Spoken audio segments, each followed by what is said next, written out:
എല്ലാവരും ഒരുമിച്ച് മുന്നേറിയാലേ അല്ലെങ്കിൽ ഒരുമിച്ച് കൈകോർത്താലേ അബ്ദുൾ റഹീമിനെ നമുക്ക് രക്ഷിക്കാൻ പറ്റുള്ളൂ.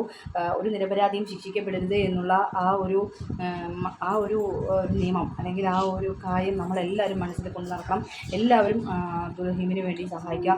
നമ്മളാൽ പറ്റുന്ന ചെറിയൊരു തുകയാണെങ്കിലും അതൊരു 10 രൂപയാണെങ്കിലും നമ്മളത് ഇടാൻ ശ്രമിക്കുക. കാരണം ഇനി അധിക ദിവസങ്ങളില്ല എന്ന് നമ്മുടെ അവിടുത്തെ പോലത്തെയുള്ള നിയമമൊന്നുമല്ല അവിടെ നടക്കുന്നത്. അപ്പോൾ എത്രയും പെട്ടെന്ന് നിങ്ങളൊന്ന് സഹായിക്കുക, അല്ലെങ്കിൽ എത്രയും പെട്ടെന്ന് ഉത്സാഹിച്ച് എല്ലാവരും മാക്സിമം ഷെയർ ചെയ്യുക.